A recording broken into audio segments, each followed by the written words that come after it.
Hollywood, California, Monday, November 2nd.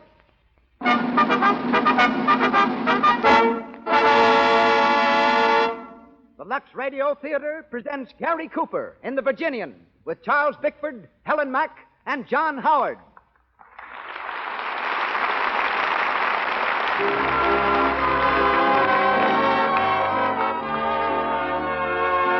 Lux presents Hollywood.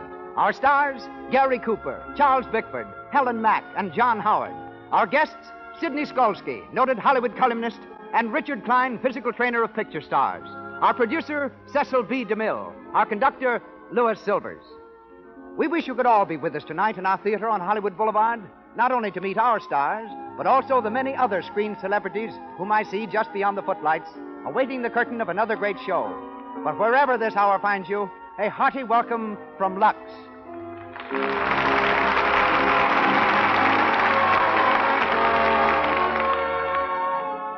This program comes to you with the good wishes of the makers of Lux Toilet Soap, the soap preferred by 9 out of 10 Hollywood stars, and is yet so inexpensive that every girl can use it every day. Our message is to use all the cosmetics you wish, but remove them thoroughly, the Hollywood way, with Lux Toilet Soap, whose active lather cleanses the pores and keeps your skin soft, smooth, always lovely. Our show opens with word from our producer. Ladies and gentlemen, Mr. Cecil B. DeMille.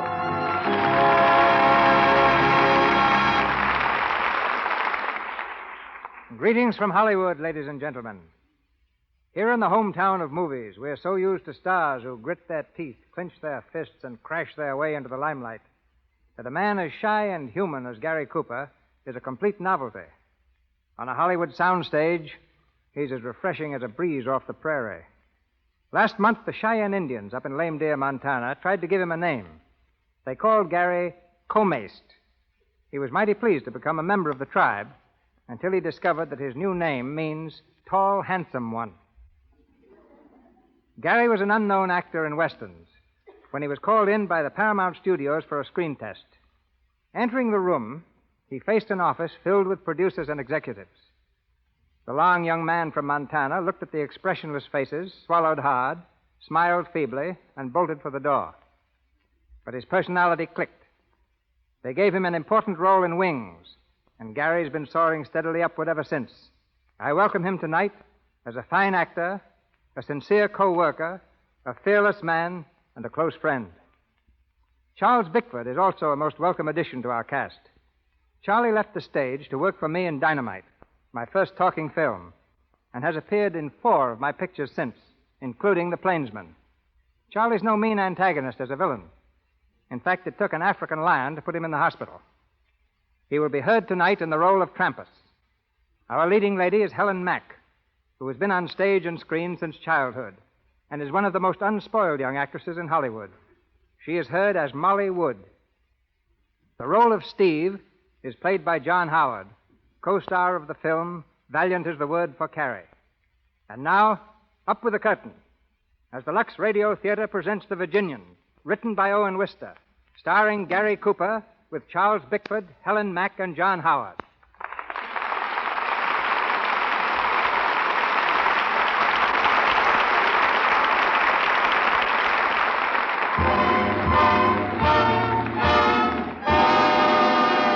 Wyoming, in the early 1900s. The dusty little town of Medicine Bow is humming with activity. And though it's only 10 o'clock in the morning, the Maverick Cafe is filled with a noisy, rowdy gang of cowhands, whooping it up on their one day off.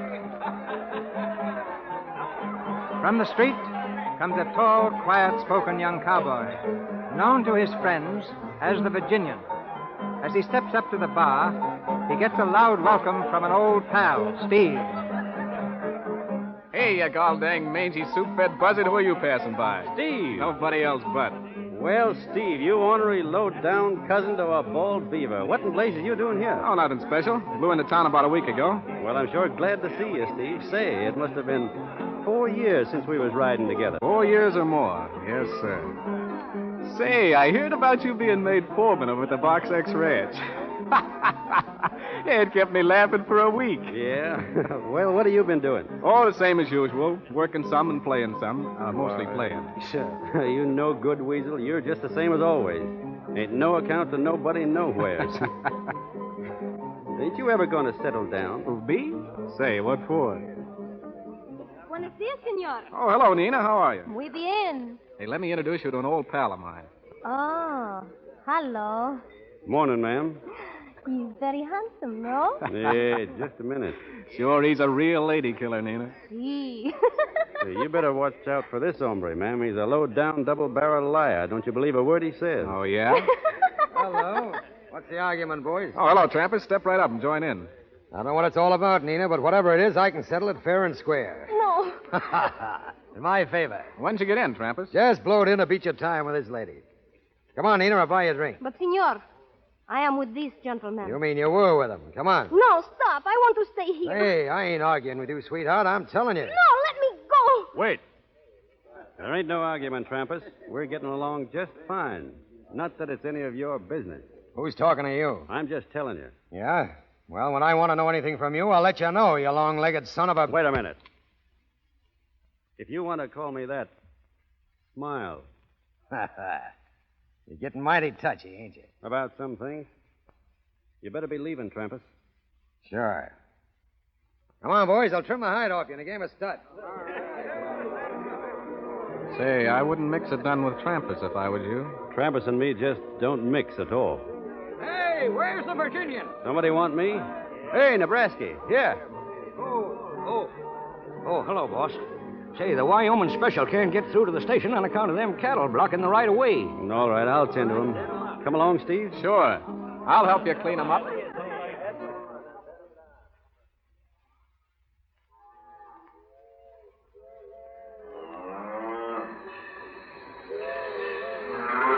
Get up there. Get on. Hey, head them this way. All right, Nebraska, show 'em along. Oh, get along there, you. Get along here.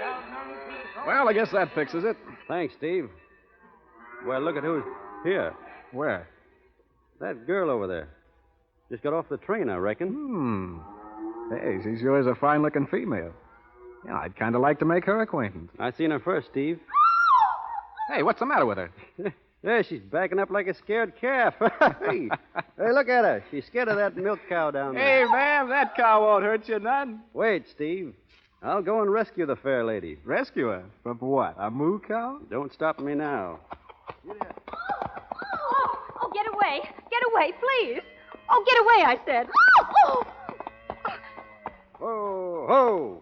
Get out of here. Get out of here, you ornery devil. Go on. Go on, get out of here. Well, the critter's gone, ma'am. I reckon you're safe now. Oh, thank you so much. It's a mighty lucky thing I happened along. A wild steer is an awful ornery critter. Oh, it did frighten me, just for a moment. If that steer had seen you face to face, just like I'm doing now, ma'am, he couldn't have been so mean. Oh, thank you. I reckon you're the new waitress at the Lone Star Hotel. Oh, no, I'm a teacher. Oh, the new school, ma'am? That's right. I've come all the way from Vermont. Well, that sure is fine. Well, thank you again for rescuing me. Oh, that's all right. Any time at all. Mister. What's the matter, little girl? Did you see my bossy? Bossy? What? Why, no. She's my milking cow. I was leading her home and she ran away. And I can't find... Oh, there she is. Bossy, here, girl, here, bossy. Oh, so that's your wild steer, a milking cow. Well, you see, ma'am... Thank you so much, Mr. Cowboy. It was so brave of you to rescue me from Bossy. Well, look, ma'am, it was like this. Don't you think you'd better go and rescue that little girl? I'm sure she'd be quite impressed. But if you tried to make a fool of her, she'd probably slap your face. Good morning. Good morning, ma'am. I'm sure sorry it wasn't a real steer.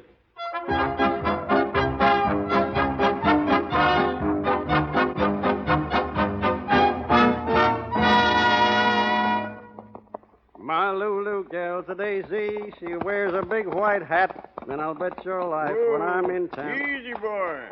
Who's that, the Virginian? That's right, Judge. I thought I recognized you. The dark, I wasn't sure. On your way to that welcoming party they gave him for the new schoolma'am, I suppose. That's where I'm heading, Jed. Yeah, me, too. They say she's a mighty pretty girl. Yeah, she sure is. Say, The Valley Ranchers had another meeting this afternoon. About rustlers? Yeah. The patience is plumb give out. I tell you, the country's going to the dogs when it pays a man better to steal than to work. It ain't everybody that's stealing cattle, Judge. Some is, and it's up to us to find 'em out. You know, Judge, I got an idea that ain't going to be so awful hard once we set our minds to it. What do you mean? You got any suspicions? Maybe. Who? Well, it's only a suspicion, Judge. Cattle rustling's a nasty thing to pin on a man unless you got proof. Tell me who it is. I'll get the proof. No, I reckon I'll wait a while, and if I was you, Judge, I wouldn't say nothing about it to the welcoming party. No use spoiling the schoolma'am's first social gathering.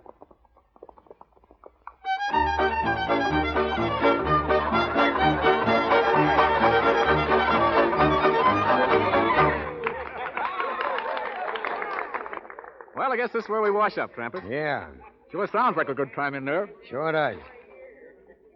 Say, Steve, Yeah? about what I was saying before, you ought to get smart. Cow punching ain't no way for a fellow like you to make a living. I know it, Trampas. A cowhand's dumber than a locoed steer. Freeze all winter and bake all summer. And for what? $30 a month in keep. Sure. Making money's easy if you know how. And if you're smart. Well, what's on your mind, Trampas? Nothing I want to talk about now. All right, when? See me tomorrow. I think you'll be interested. Hello, Steve. Oh, hello. Why, I thought you was going to wait for me tonight. Oh, you was late and Trampas dangled by, so I sort of come along with him. Well, you ain't very choosy about your company. Maybe you'll explain what you mean by that. Nothing, Trampas, nothing. But maybe I ought to compliment you, Trampas. You got so many calves this year. I reckon it keeps you all wore out branding them. You're liable to talk yourself into a heap of trouble, my friend. Since when was I your friend, Trampas? All right. That suits me. See you later, Steve. Yeah, Well, Steve, how about circulate around to the dance? sure. Come on, let's go in.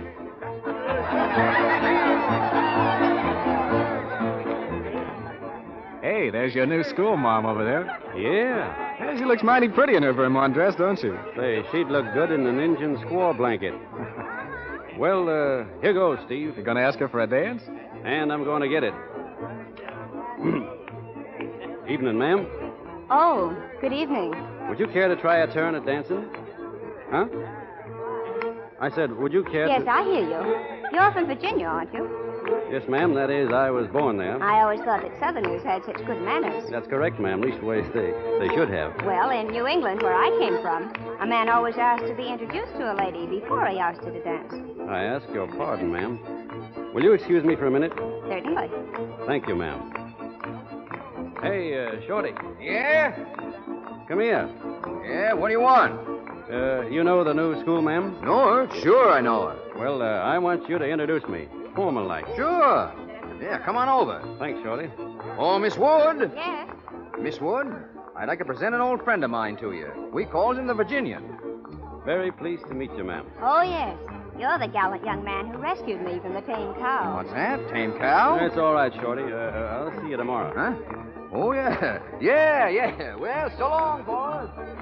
Well, Well, would you like to dance, ma'am, or should we sit down? thank you. I am a little tired. I'd rather talk than dance. Can't talk and dance at the same time anyway. Should we go outside? Very well. This way, ma'am.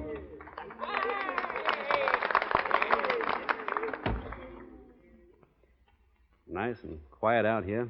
Yes, isn't it? Yeah, sure is. Miss Wood, there's something I'd like to say to you. Do you mind if I say something first? No, ma'am. I suppose you feel very proud of yourself for what you did the other day. Yes. No, ma'am. Well, you ought to be ashamed of yourself. No, ma'am. Yes, ma'am. Is that all you can say? Yes, ma'am. No, ma'am. Well, I don't think you're a bit funny. Yes, ma'am. Stop it. Well, that's better. Now we're going to get along fine. You said you had something to say to me. Well, I reckon you said it already. I was just going to apologize to you on account of acting up like I did about that cow. Oh, I see. Now that's all over, and we've been formally introduced and all. I'd like very much to go riding with you someday. Oh, would you? Yes, ma'am. You ain't afraid of me, are you? Oh, why should I be? No reason at all. I'm as gentle as a plow horse. And I'm powerful interested in education. Oh, then I do hope you come to some of my classes. I have several little boys just your age. I'd sure be proud. Yeah. Only I don't reckon I could get away from work to go to school right now. Oh, but you could get off to go riding. Yes, ma'am. All right. Thank you, ma'am. I'll be calling for you up at the schoolhouse.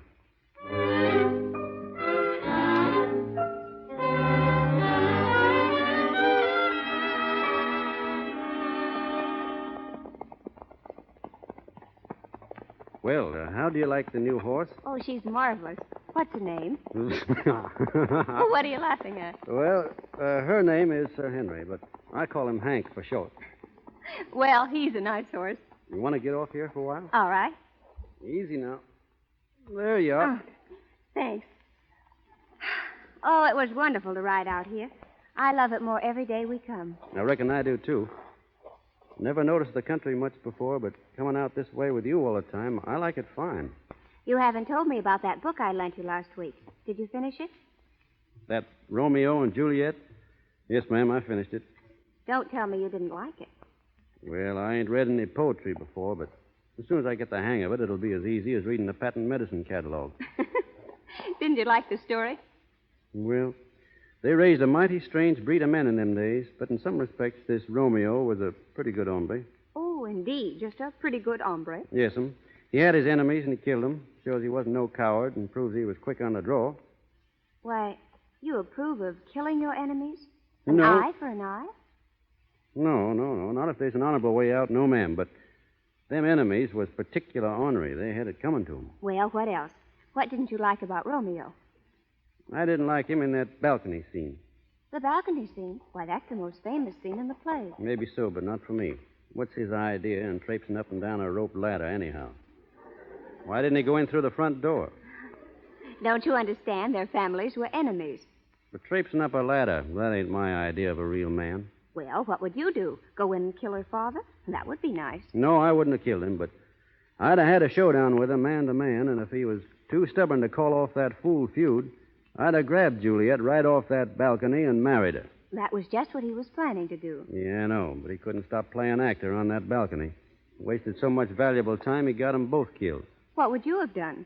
Well, I ain't no Romeo, but if I loved a gal and wanted her, I wouldn't fritter away the time on no rope ladder making up poetry. Well, what would you do? I'll show you.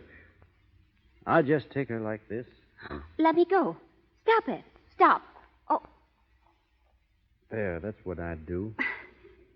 You're just as sure of yourself as ever, aren't you? Molly, don't play act with me. We don't fool each other. We ain't on no balcony. Molly, don't you think the spring is the prettiest time of the year to be married? I don't want to be married. Oh, Molly. Well, not yet, anyhow. I've got my school, and I'm just getting started, and... Teaching school. That ain't no woman's job in life. It's mine. Oh, I like you, and I admire you, but I'm not sure of myself yet. This country's so new and strange. I feel like an alien, an outsider. Oh, I don't know how to explain it, but I just feel that I'm, well, different. Women are funny, Molly. I don't understand them. Well, I'm glad you think you don't. What was that? Sounds like a calf bawling.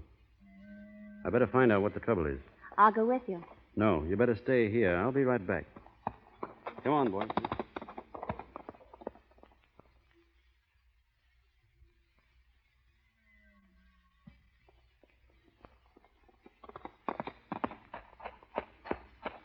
Hello, Steve. Oh, hello. I didn't know you was coming up this end of the range. Oh, I'm just kind of drifting around. I just been putting a monogram in a couple of strays. Yes, so I noticed. Steve, there's no use talking around things. You've been putting Trampas' brand on somebody else's calf. Well, what about it? That's rustling, Steve. Oh, what's a few calves more or less to a man that's got thousands? I'm sick of nurse-maiding somebody else's cows around for no more than enough to keep you on smoking tobacco. Don't talk that away, Steve. You and I done a lot of loco things together. But there's some things that ain't only loco, they're plumb wrong. Oh, you take life too seriously. This whole country's taking things more seriously. I ain't trying to lecture you or play Sunday school on what's right or wrong, but the ranchers around here are plumb sick of having their herds trimmed out, and there'll soon be posses out with ropes on their saddles. Well, I'm carrying a nice limber one to make it easy for 'em. If they catch me. You blamed hard-headed fool. What are you going to do? Turn me in? Nobody's talking about that. I reckon I couldn't be sore at you no matter what you did. But listen, Steve. You and I have been friends too long to find ourselves lined up on opposite sides in anything like this. Oh, shucks. How do I know what I'm going to do? This country's getting too civilized, too solemn. Yeah, I got a notion I'll be moseying out to the gold fields or someplace. No need you leaving, Steve. You know, you can stay on here as long as you want, just so you don't do nothing crazy. And if I do? We ain't going to talk about that. Not till the time comes. Only I'm just hoping the time never does come.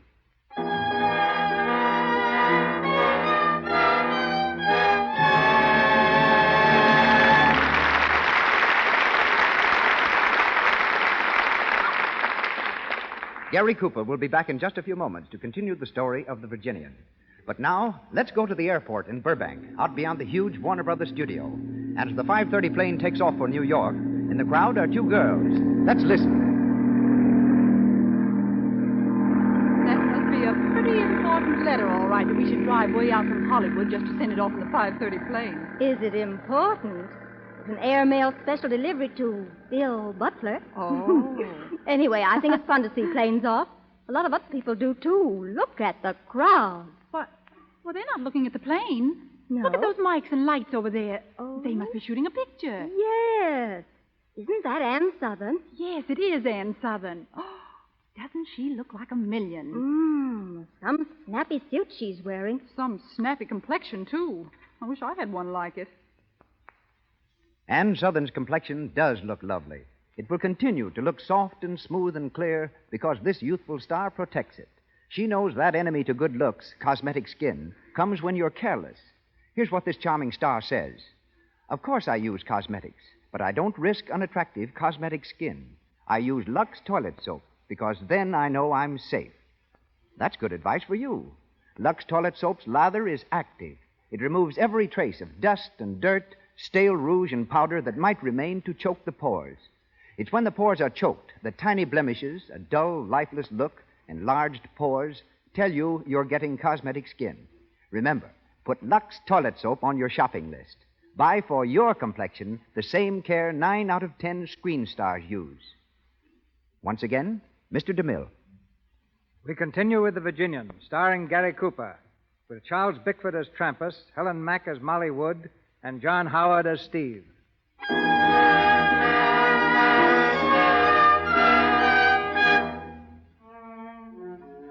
Several weeks have passed since the Virginian warned Steve against rustling cattle, but the warning went unheeded. We find Steve now with Trampas and 2 other men engaged in running a herd. It's late at night, and they've made camp in a rugged hideaway deep in the hill country. Trampas, squatting beside the fire, gloats over their victory. Not so bad, eh, boys? 300 head of cattle worth more than 75 apiece. Better than herding for a living, ain't it, Steve? Say, I'm still herding them cows. We've been running them hard all day long. This ain't no picnic at all. You'll have your picnic, Steve, when we cash in on them. Hey, Pedro. Yeah? Put another stick on the fire. Hey, wait a minute, Trampas. I'd let that fire be. It's big enough now. If anyone's following us, they'll see it sure as shooting. What's eating you, Jim? Getting scared? Well, ain't no use asking for trouble. Let the fire alone. Hey, listen. When I want a fire, I'm going to have it. If there's anybody following us, there's 40 miles back, cooling their heels. Yeah, hunting for cow tracks underwater. Well, I'm going to dangle down the ravine, see how Greasy's getting along. Night herding them critters. Right back, Steve. All right. Listen, what's that?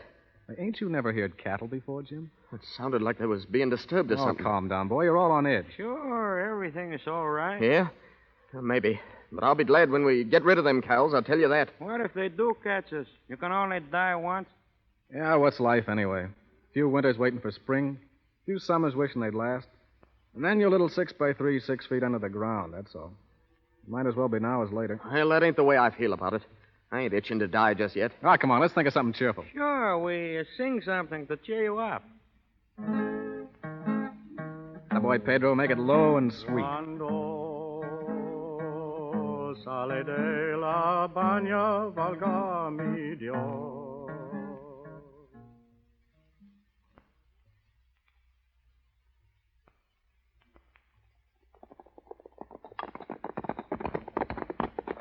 Whoa, boy, whoa. What's up, boss? Look down there. That fire. It's them. It's the rustlers. Easy now. The cattle must be down in that ravine. Nebraska, take 3 men and round them up. Sure. Shorty, you skid around to the north and come up on the campfire from there. Take Honey and Baldy with you, but leave your horses here. All set, boss. Judge, you stick with me. Okay. When I whistle, Shorty, you and your men close in. Yeah. Won't they be surprised down there? All right now? Spread out, everybody. And come in easy.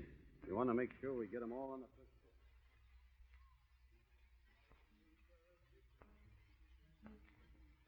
Ayúdame, amor, ay, que vente conmigo, Chenita, a donde vivo yo.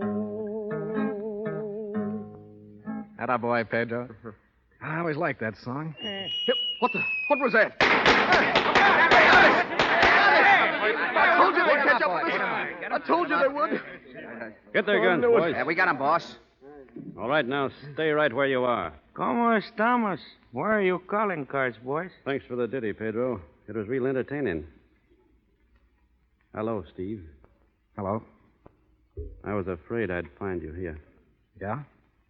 I warned you, Steve. Sure, it's all right. Well, where's Trampas? Trampas? Oh, he ain't here. Me and Pedro and Jim were hunting by ourselves this trip. With 5 cups over there on the rock, you must have been drinking with a cup in each hand. Hey, boss. Oh, here. Say, we got the cattle all right, but whoever was tonight herding them ducked. We'll get them later. What do we do now, boss? I say string them up. That goes for me, too. Now, wait a minute. You got anything to say, Steve? Well, I guess not. You're sure of that? Yeah. All right, boys. You know what to do. Sure we do. Let's have your rope, Shorty. Now, there's a good tree right over there. No, I don't want to die. I don't want to die, I say. But I tell you, I don't want to die. Shut up, Jim. You got to take your medicine graceful. Well, come on, boys. I guess we're all set.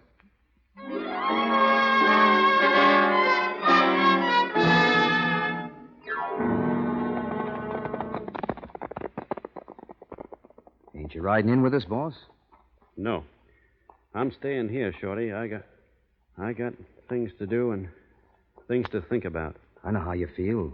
About Steve, I mean. He was my friend, Shorty. I know. He sure went game, though. Not a whimper out of him. He never even looked at me. Not once. He never said a word. I reckon he wanted to, boss.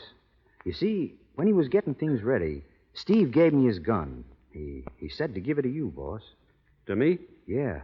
There's a note that goes with it. He wrote it while he was waiting. Give it to me. Here it is.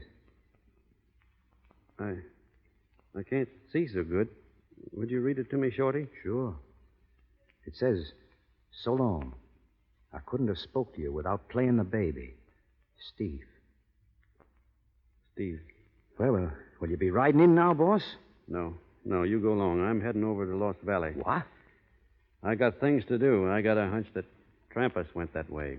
I'm going after him.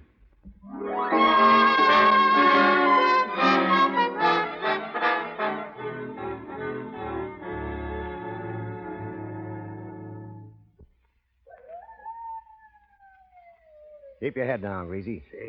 Be sun up soon. I ain't taking no chances of being spotted. We gotta get away from here. They hang Pedro and Steve and Jim. We gotta get away, Trampas. We'll make it all right. We gotta watch our step. Now, take it easy.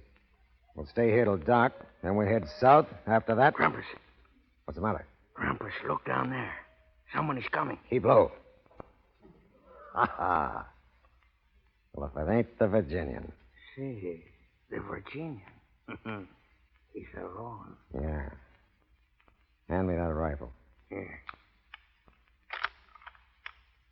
Out all by himself, eh? Looking for me. Well, he's looking for the last time. You hit him. He's down. Come on, Greasy. I reckon we can start moving now.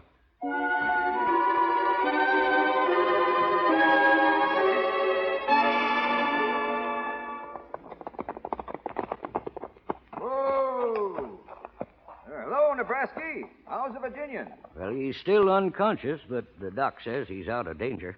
Did you bring the medicine? Yeah, here it is. Say, you know the Virginian ought to be in a hospital. A schoolmarm's house ain't no place for him. Well, what'd they fetch him here for, anyway? Well, they didn't fetch him. His horse brung him. Right over there to that door. His horse? Funny, ain't it? No, 'tain't funny. Say, he's been hanging around here so much the horse thought it was home. Shorty, did you bring the medicine? I got it right here, ma'am. Oh, thank you. No, you ought to get some shut-eye, ma'am. You look all wore out. Oh, I'm all right. I'm not a bit tired. Anyway, there's too much to do. You're sure taking good care of him, ma'am. As long as he gets well, that's all that counts. Yes, ma'am. Oh, Nebraska, I meant to ask you. Have you seen Steve around? Steve? Why, ma'am, Steve... No, ma'am. We ain't seen Steve lately. You see, he don't work for the Box H no more. Oh, I thought it was funny he hadn't come around. Well, if you see him, tell him his gun is here. The Virginian had it with him that night. Yes, ma'am. Yes, I sure will tell him. That is, if I runs across him. Thank you. Excuse me, boys. Say, don't she know Steve was... Shh. I meant to warn you about that. She don't know a thing. Thought it might be better if we didn't say nothing. Yeah, sure. Yeah, she ain't used to things like that yet. She knew Steve pretty well. She'd be pretty upset if she knew the Virginian had a hand in on it.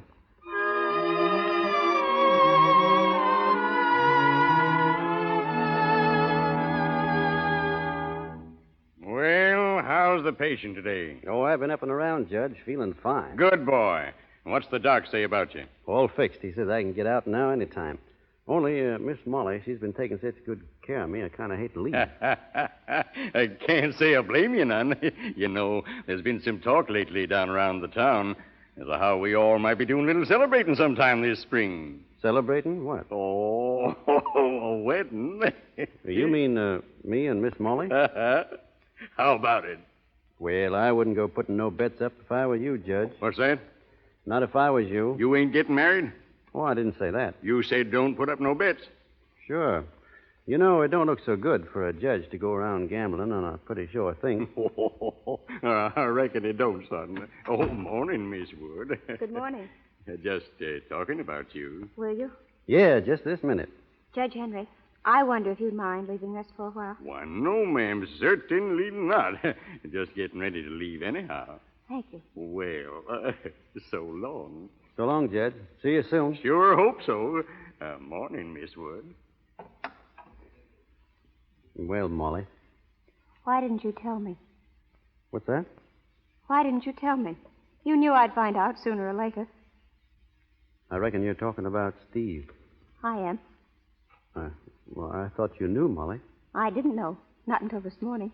Oh, it's horrible. Horrible. It had to be, Molly. You were there. Why didn't you stop it? You could have stopped it. No, you see, I was leading the posse. You? Yes. But Steve was your friend. It didn't make much difference then. Your friend. And you murdered him. Murder? What else can you call it? Molly, don't talk like that. It was hard enough. Don't make it any worse. Somebody had to do it, and I was in charge. That's our kind of law. Does your kind of law tell you to kill your friends? It ain't a question of friends or enemies. It's a question of right or wrong. I did what I thought was right, Molly. It was right. Do you think I'll teach my children to believe that? Do you think I'll help raise a new generation to approve of murder? Where you come from, they have policemen and courts and jails. We ain't got that. So when we have to, we do things our own way. I see it now. It's this life. It destroys every human feeling a person's got. It's destroyed you. It's made you cruel and ruthless and cold-blooded. Well, it won't destroy me. I won't let it. I'm leaving here just as soon as I can. Leaving, Molly? You don't mean that. I do mean it. Then you're leaving me, too. Yes, I'm leaving you, too. I'm leaving everything that's base and mean and ugly. Now, please get out and let me alone. Let me alone.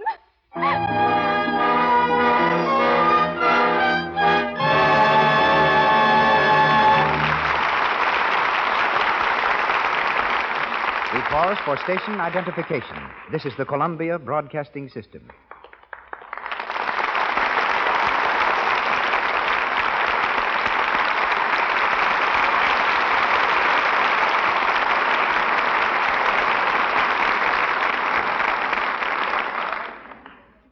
It's the pride of California that it produces bigger things than any state in the Union. Hence, it was with consternation that California learned some 30 years ago that a baby had been born in Maine, weighing 16.5 pounds. His precocious muscles rivaled those of the mythical stonecrusher, Paul Bunyan. There's a legend back in Maine that when his mother took the heavyweight infant for his first ride in a perambulator, the baby leaped from the carriage and, bowing gracefully, said, "Come on, Ma, you get in and let me push." That may be a tall story, but I can vouch for the fact that he was a United States Marine when only 14 years old, and 3 years later was a strong man in vaudeville. Today, California at last claims him, not only as physical director of Paramount Studios and a radio physical trainer, but as a singer and little theater actor as well. Ladies and gentlemen, Richard Klein.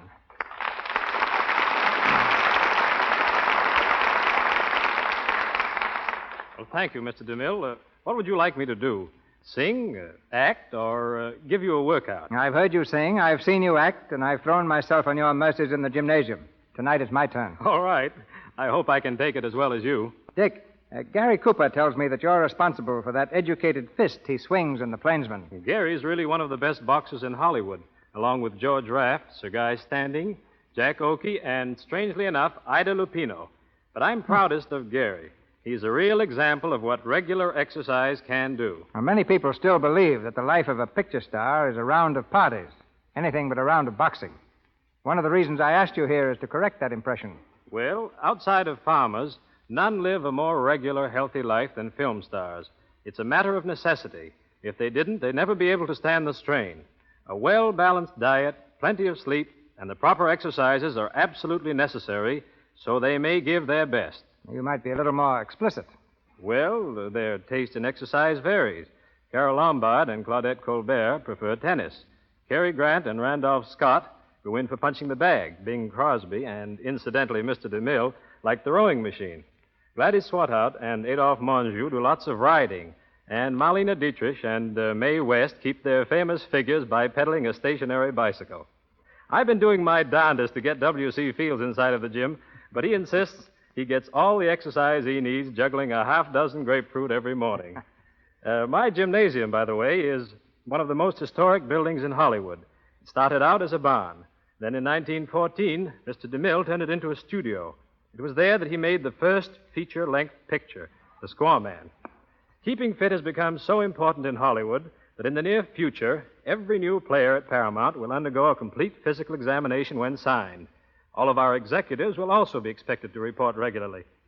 Take a tip from these famous people, ladies and gentlemen, and find time to exercise. I guarantee you'll be amazed at how much more work you'll be able to accomplish, how much better you'll feel. Do your exercising where you can step into a shower immediately after. And if you want to get the ultimate good from both exercise and shower, my advice is to use Lux toilet soap. I believe in physical culture of the skin as well as the rest of the body. It's part of my business to know what's best for a healthy skin. Lux never leaves the skin dry, as many soaps do. It has a pleasant aroma, and its cleansing qualities are distinctly superior. You can be pretty certain that when the stars go for something the way they do for Lux soap, it must be good. And thank you, Mr. DeMille, and so long. Good night, Prodigy.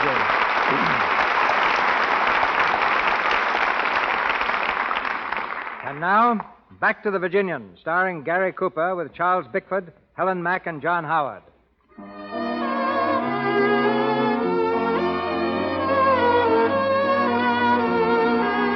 It's several days later. In the corral at the Box H Ranch, we find the Virginian saddling his horse. Strolling up to the gate comes Molly Wood. She stands for a moment watching him, then speaks timidly.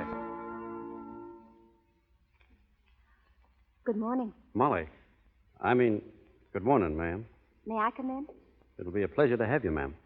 Thank you. You see, I didn't leave after all. Yes, ma'am. I changed my mind. I'm going to stay. Are you? Well, aren't you glad? That all depends. You see, folks has to be made for this country. It's rough, and it's wild, and it takes a strong stomach to stand for some of the things that go on out here. If you can't stand it, it's best not to stay at all. You think I'm a weakling, don't you? No, ma'am. I just don't think you understand our side of it.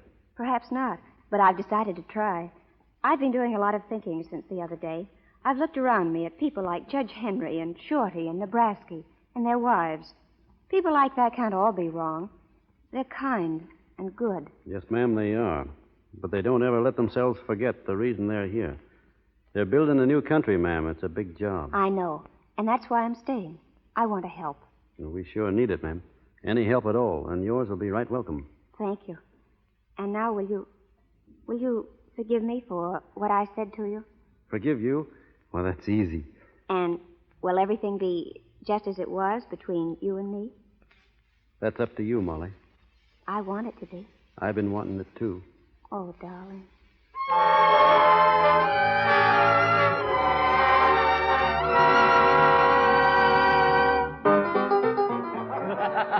Hey, Joe. Joe. Oh, hello, Trampas. Ain't seen you around here for months. Yeah, I've been traveling. Set up around, Joe. Sure. Hey, Greasy, come and get it. Hey. Say, Joe, town's getting mangy with cowhands. What's up? Payday? No, a wedding.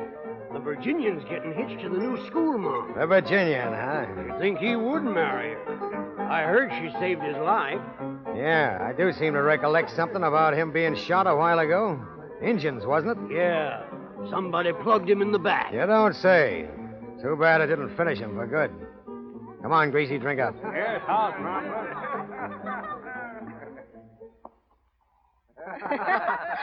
Oh, boys.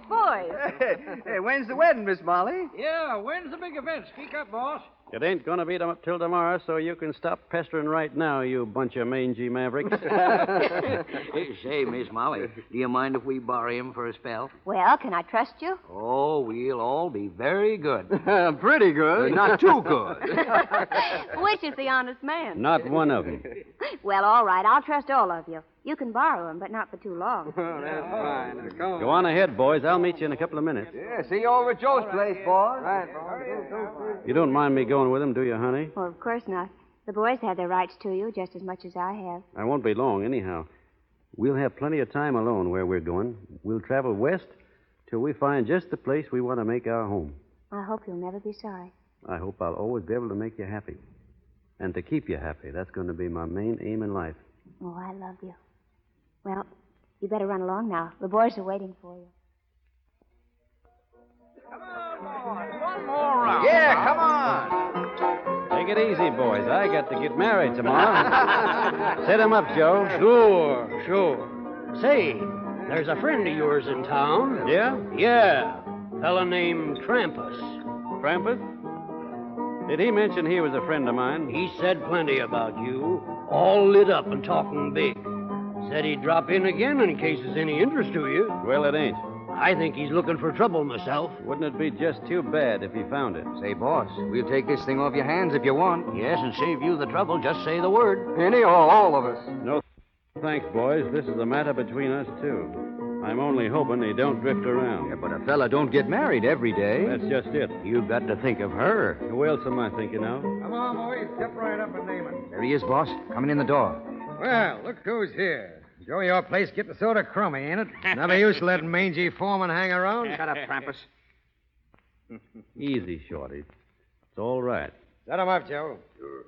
You know, Gracie, it seems to me I heard of a fella around here who got shot in the back. Well, so far as I know, the only way that can happen to a fella is when he's running away.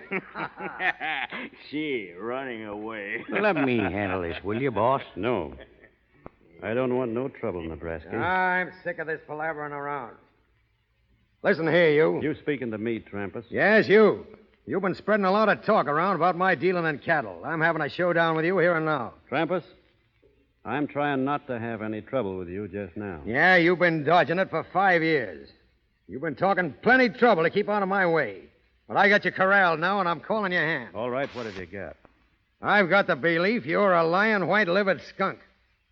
This country ain't big enough to hold the two of us. And I'm giving you till sundown to get out of town. It's too bad you had to say that, Trampas. Get out. Get out by sundown, or I'll shoot you on sight. Come on, Greasy, let's get out of here. Boys, I'd like you to oblige me in this by not interfering. Sure, we understand. Sundown. That's less than a half an hour now. You're going to tell Miss Molly? Not till it's over. She wouldn't understand about this. She's raised different. Well, we won't say nothing, boss. I got Steve's gun over at the hotel. I reckon that'd be the one to use. I'll go over now and fetch it.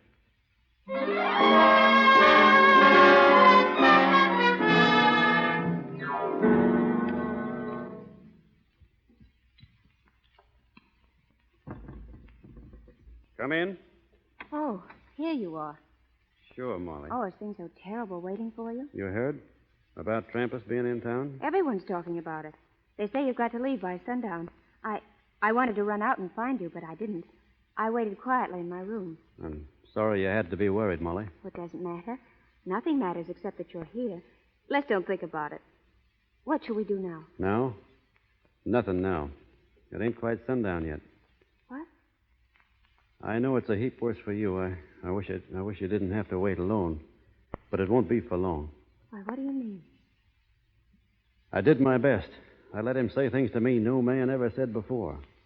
If I hadn't been thinking hard of you, I reckon I'd have killed him then.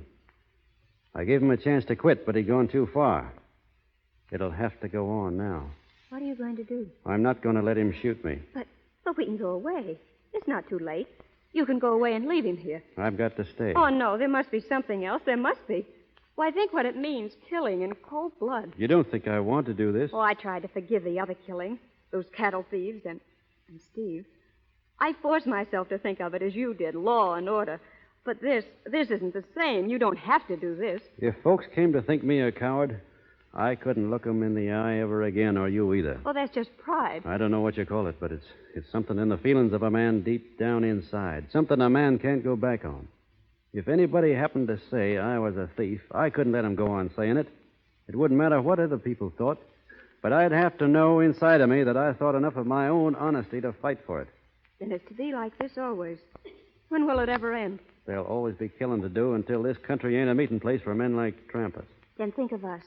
Our life together. That's what I am thinking of. Your life has always been your own. I But can't- now it isn't. You've given it to me. Don't take it away. I can't think of that now. If you do this, there'll be no tomorrow for you and me. I'm sorry, Molly. It's got to be done. Oh, no, don't go. Come back. Please come back. You can't leave me like this. You can't leave me.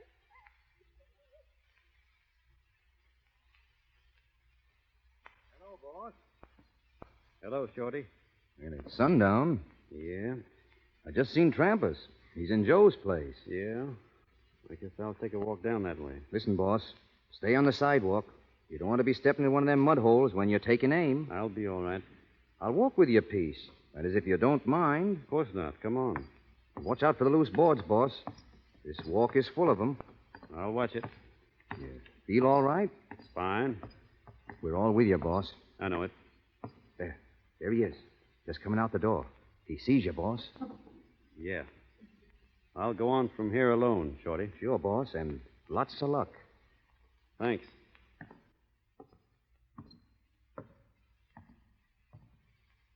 It's sundown, Virginian. I know it, Trampas. I warned you. Well, I'm waiting. You won't have long. Bossy, all right? You never touched me, Shorty. Oh, you got him, boss. He's deader than a cold mackerel. Yeah, I reckon he is. Where is he? Where is he? Oh, let me through. Please let me through. It's Miss Molly. Molly. Oh, you're safe. Oh, thank God it wasn't you. Thank God. It's all right, Molly. No need to cry.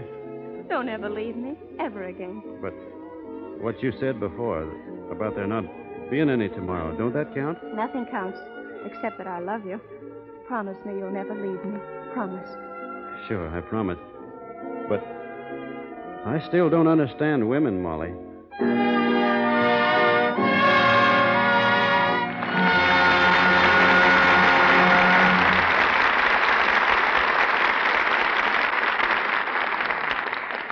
We take our leave of the Virginian, but not of Gary Cooper and Helen Mack, who come back to the microphone a little later.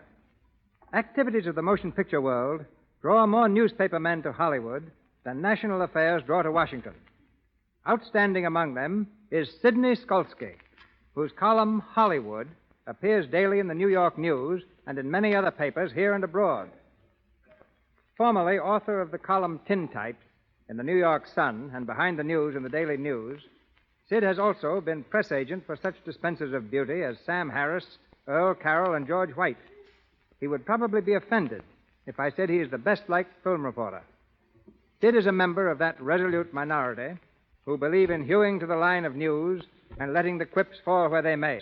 Ladies and gentlemen, Sidney Skolsky.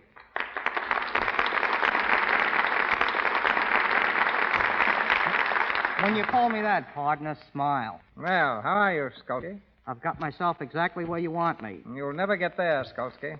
I mean, I'm as nervous here as I make you when I visit your movie set. Well, you look like one of my pictures. 4 frightened people. All 4 of them. I sound like a straight man, and when a columnist goes straight, that's something. That'll be enough, Skolsky. Get on with your Hollywood wash. Pretty subtle. Nobody'd ever think you were talking about Lux. Can you do better? Well, I don't use publicity blurbs in my column, and I don't intend to start with this program. But I can truthfully say I've seen Lux soap in homes of movie stars that I've visited. And I don't believe actresses keep Lux around for the same reason they keep emeralds. Well, now that you're here, make the worst of it. Don't worry, I will. Hollywood is a place where Kay Francis now keeps her diary in shorthand, where Gloria Swanson has 8 photographs in her bedroom of Gloria Swanson. It is a town where you need an umbrella to walk through a mist. It is a town where you, Herbert, leaving a party, said to the hostess, "I had a lovely evening, but this wasn't it."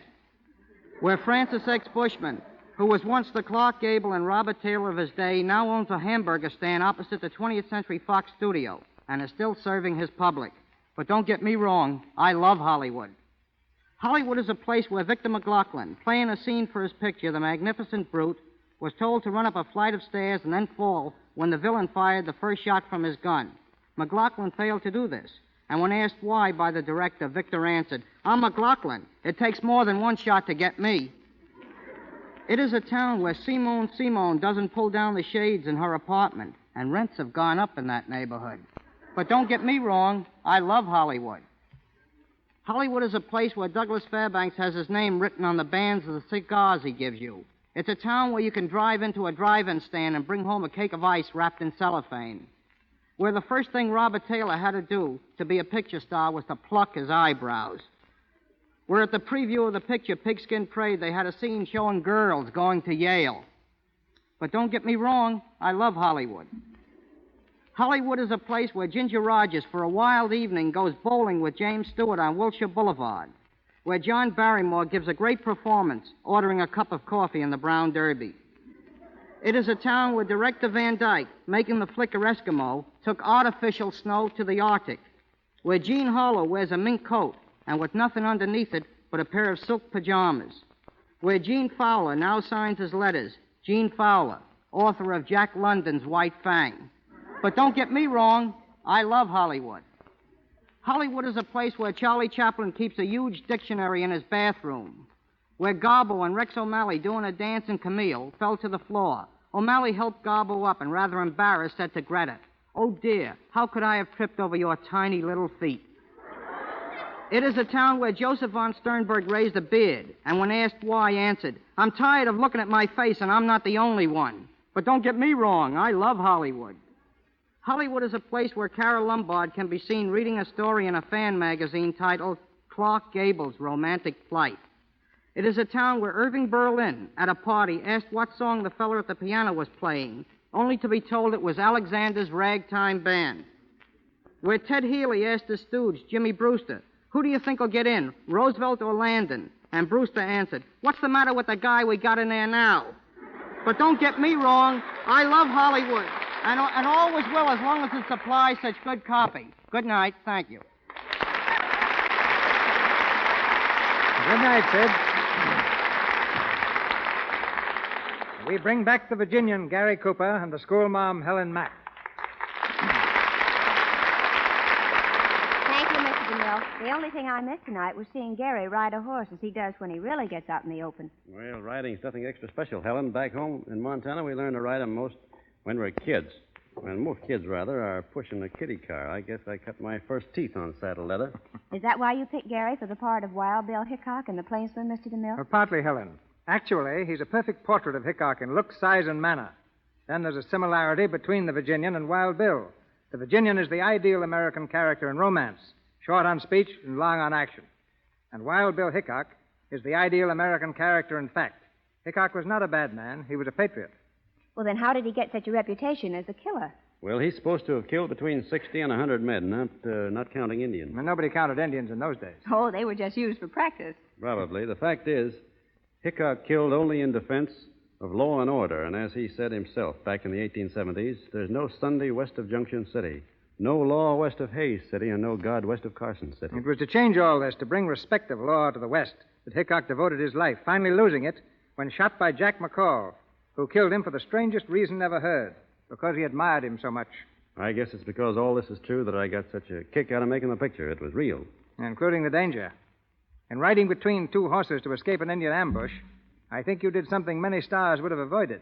However, that was in the script. What wasn't in the script was your stopping the 6 horses that stampeded across the prairie, running away with the stagecoach. Well, after all, I had to stop them. The one they were running away with was me. Well, while you were running away with the picture, I hope we'll soon have another picture for you to steal. When Gary steals a picture or a broadcast, it's really grand larceny. Oh, Helen. As far as I'm concerned, I wish this program could go on for another 60 minutes. Anything after your performance tonight, Helen, would be an anticlimax. Then all I can add is that when it comes to radio programs and soap, give me Lux every time. They're both tops. I'll vote the same ticket and include you, Helen. Thanks, Gary. Good night, everyone. Good night. Good night, Helen. Good night, plainsman.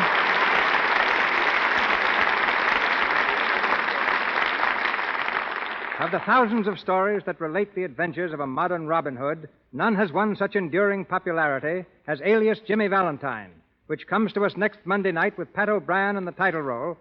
With Pat are 3 other Hollywood stars, Madge Evans, Alan Jenkins, and William Frawley.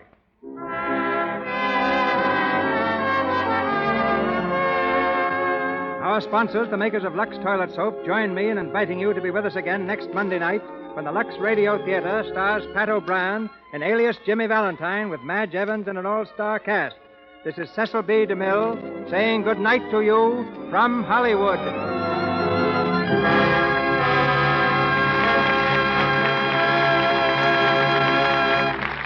Your announcer has been Melville Ruick. This is the Columbia Broadcasting System.